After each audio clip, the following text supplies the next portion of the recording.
Aww, my two favourite ladies. What is up, chocolatiers? Today we're talking about The Girlfriend Season 1 on Amazon Prime. Now, I'll be honest, I really only checked this out because I'm a big Olivia Cooke fan. She killed it in House of the Dragon, so when I saw that she was leading this, I had to give it a shot. I didn't even really watch the teaser all the way through. I just kind of pressed play thinking it was going to be some cliche mother versus girlfriend drama. And while we get that, it clearly has cliches, but it's not cliche and exactly what I thought it was at all. So the initial setup and premise is that, I expected the standard son brings home a girlfriend, overprotect a mom, lose their mind plot. And in some ways you get that, but this show takes it way further. And honestly, it's the kind of thriller that if you stripped away all the tension and creepy undertones, you could play it like a dark comedy. Like Deck the Halls with Danny DeVito, but instead of Christmas lights, it's two women tearing each other's lives apart over a young man. So the family dynamic is that Robin Wright plays Laura, this wealthy mother who runs an art gallery. She and her husband have money, status, the works. Their son is a doctor, but he's, still living at home in his late 20s, early 30s. And the relationship between him and his mom is very uncomfortable.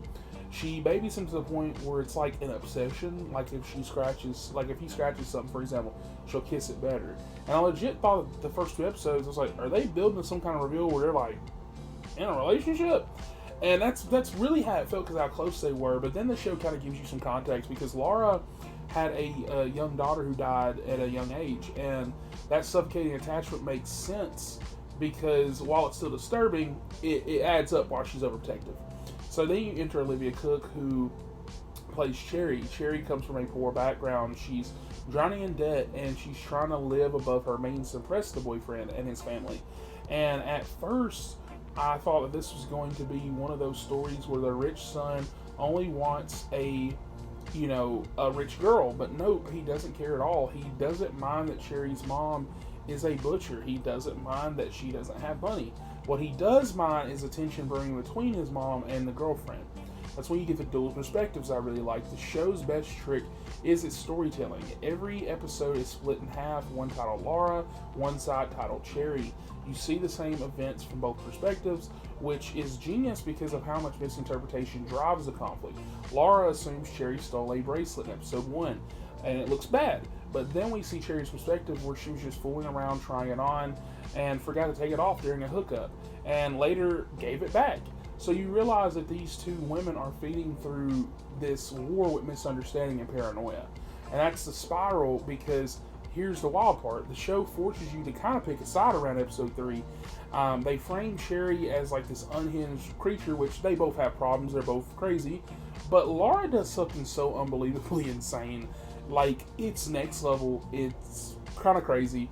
And after that moment, no matter how manipulative Cherry got or trying to get vengeance or anything, I couldn't sympathize with Laura again because the writers were trying to show both women's flaws, but I feel like when Laura did that thing, it overshadowed everything. That's when we get to the angles, because from the very first episode, we know that the season's building towards a death at a pool. They show you that in the first episode. Someone falls in, someone dies. You just don't know who, and the whole time you're guessing, you're like, is it Cherry? Is it Laura? Could it be the father or son? Even in the finale, I had a strong hunch of who it was, but the show kept me doubting until the very last reveal. That mystery element keeps the 6-episode run pretty tight and suspenseful. The ending is good, but it is kind of messy. It wraps with a cliffhanger that feels more like a Lifetime movie than, this thrilling adventure. It's dramatic, it's shocking, but it left me with more questions than answers, and at the same time, I kind of respect it for not wrapping everything up neatly. The performances and themes are what really sells The Girlfriend because the acting is stellar. Robin Wright and Olivia Cooke go toe-to-toe, and every scene between them is electric. Also love the way the show explored how perception shapes conflict. One misunderstanding snowballs into paranoia, paranoia snowballs into obsession, and obsession snowballs into tragedy.